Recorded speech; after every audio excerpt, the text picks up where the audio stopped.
Hello, good afternoon po sa lahat ng aming mga followers dyan. Shoutout po sa inyong lahat, sa lahat ng aming mga subscriber, at sa lahat po ng aming mga viewers, at sa lahat ng mga tumatangkilik sa aming channel, Alex Joan Vlog. For today's video, gusto ko lang mag-share sa inyo na nagpapasalamat kami dahil umabot na rin kami ng 4 years dito sa aming YouTube. Kaya masasabi ko na malayo-layo na rin po ang ating narating at ang ating content ay tungkol sa negosyo. Kaya nagpapasalamat kami dahil marami din ang nagko-comment dyan na nag-uumpisa na rin daw po silang magnegosyo at ginagaya po nila yung ating negosyo, ang ating tindahan. Para sa amin talaga, ito ang negosyo na bumuhay talaga sa amin at marami na po kaming napundar sa pagtitinda lang po namin na ganito. Mula nung nag-umpisa kami, 30 years na ngayon mahigit, mula nung nagsama kaming mag-asawa, ay talagang pagtitinda na po ang ating naging passion. At kahit tayo ay umabot ng college, hindi man po tayo nakagraduate, isang SEM na lang gagraduate na tayo. Pero ang course naman po natin ay business management at ang gusto ko ako ang manager ng aking negosyo at nagkatotoo naman po at sipag at tiyaga, diskarte lang po ang ating ginawa. Kasama na rin yan sa pagnenegosyo, kailangan masipag, matyaga at madiskarte. Kaya sa loob na aming pagtitinda ng 30 years na yan, napakarami na po naming napundar. At hanggang sa ngayon, patuloy pa rin po tayong nadadagdagan pa rin po ang ating mga napupundar. Masabi ko na nagkaroon na tayo ng sariling bahay, nagkaroon tayo ng mga sasakyan, mga motor, napag-aral natin ang aming mga anak, 6 po yan. At tapos, lahat ng mga pangangailangan namin sa tindahan lang po namin kinukuha. Mga pagkain, lahat-lahat na bills. Wala namang pong trabaho yung mister ko. Doon lang po yan sa tindahan. Magkasama lang po kami at nagpapalitan lang po kami. At meron kaming isang tindera. Sa totoo lang, nag-umpisa lang kami sa 1,000 na puhunan hanggang sa naging 5K. Ayan, hanggang habang tumatagal, pinampupuhunan namin yung amin ding mga nagiging benta. Na iniipon-ipon namin yan hanggang sa lumalago, dumadami. Di namin namamalayan, lumalaki na pala. Kaya napakaganda po kung meron kayong negosyo, kahit maliit na tindahan man yan. Iba kasi yung meron kayong income na natatanggap sa araw-araw. Hindi namin naisipan magtrabaho o maging empleyado kasi nga nasubukan na namin kumita. Kasi kung bibenta ka man dyan ng 1,000 na pinakamababa mo, mahina na ang benta, ang kita mo dyan is 500, 600 sa ganong klase ng aming paninda. Kasi alam ko na kung magkano yung tutubuin namin. Mas malaki pa yung aming tubo kaysa sa aming pinuhunan, kaya talaga nag-focus kami sa ganong paninda.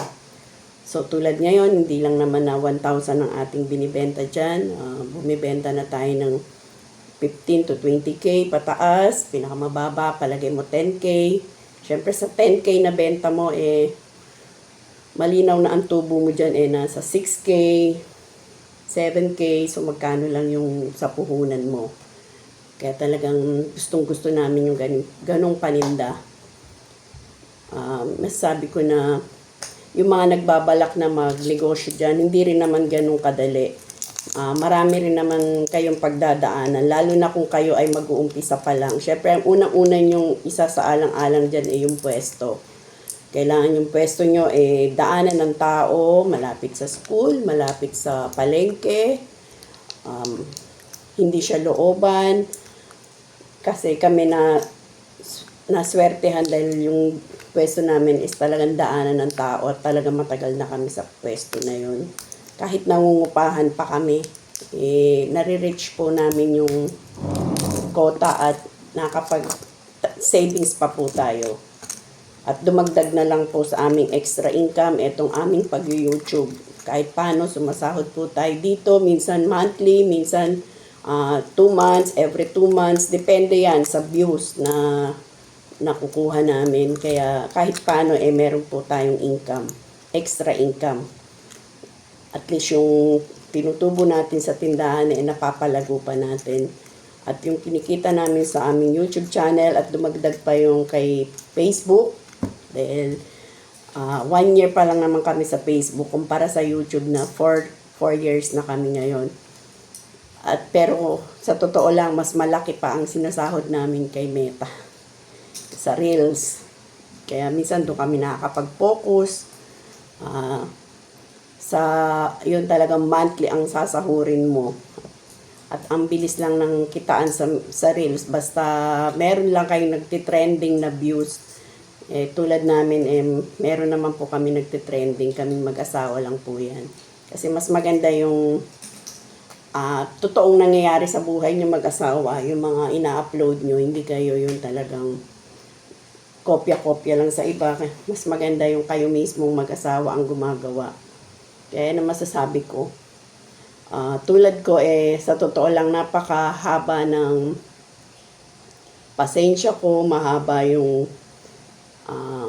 kaya talaga sigurong hindi ako basta-basta ang taong sumusuko. Tulad niyan, kung sumuko na ako sa YouTube, pag-YouTube ko, di sana ngayon wala na akong sinasahod. At yung tulad nung dito naman sa Facebook, marami na ang umaayaw, marami ang tumitigil. Pero ako hindi ko talaga ugaling umaayaw. Hanggat kaya ko, sige, gawa lang ng gawa. At sa pagtitinda, hindi rin ako basta-basta sumusuko. Kasi marami na rin doon sa lugar namin na bumibitaw sa pagtitinda. Hindi ko alam kung bakit. Siguro kulang sila sa diskarte. Ako talagang kahit ginagaya yung ating paninda, hindi tayo bumibitaw, mas lalo tayong na-challenge kapag merong gumagaya sa atin. Kaya sana wag kayong pinanghihinaan ng loob. Kung gusto nyo umasenso, gusto nyo gumanda ang takbo ng buhay nyo, ituloy-tuloy nyo lang yan. Kasi kung kaya ko, kaya nyo rin yan. Lalo na ako all around din naman ako. Hindi lang naman tayo tindera. Pag uwi pa tayo sa bahay, nandiyan yung naglilinis pa tayo ng bahay, naglalaba pa tayo. Hindi nga lang ako nagluluto. Dahil lang nagluluto yung asawa ko at siya yung namamalingke. At yun ang maganda sa aming mag-asawa dahil kami ay nagtutulungan. Kaya mas madali naming nagagawa yung mga trabaho at madali kayong aasenso kapag kayong mag-asawa talaga ay merong pagkakaisa at talagang nagsusuportahan kayo. Tulad sa pagtitinda, kung mag-asawa kayo ang nagtutulungan, nagsusuportahan, so hindi na kayo kailangan kumuha pa ng maraming tauhan dahil kayong dalawa lang okay na kasi minsan mahirap magtiwala sa tauhan. Dati marami kaming naging tindera noon. Hindi namin namamalayan nababankrupt po tayo. Kasi noon meron din kaming tindahan noon na mga siguro 3 yung pwesto namin or 4. Nilalagyan lang namin ng paninda tapos pagkakatiwala lang namin sa tindera. Ayun, kung ano na lang yung i-remit nila, natatanggap namin. Pero hindi namin namamalayan na lagay kami ng lagay ng paninda, yung pala unti-unti, umuunti na rin yung nire-remit nila. Hanggang sa tinigil na lang namin. Kaya nag-focus na lang kami kahit iisa yung aming pwesto at least nababantayan namin, natututukan namin, namomonitor namin. Kasi sa ganong klase ng paninda namin, hindi mo talaga yan mai-inventory ng araw-araw. Pero okay na yan kasi yung kahit iisa lang yan, dyan naman namin lahat kinukuha, nakaka-survive naman po tayo at napapalago naman po natin yan. Kaya yan lang po ang mabibigay kong advice sa mga gustong magnegosyo, magtindahan, sipag at tiyaga, diskarte. Yan 3 na yan, kailangan hindi yan mawawala sa inyo. Kung gusto nyo talagang marating, kung ano man yung narating namin sa ngayon, hindi sa pagyayabang, masasabi ko na kontento na ako sa nangyayari sa buhay namin dahil nasa amin na yung mga hinahangad ng iba. Kaya nagpapasalamat kami sa Diyos dahil binigyan niya kami ng ganitong negosyo na hindi man ganong kalakihan kagaya sa iba, pero talagang masasabi ko na napakaswerte namin dahil talagang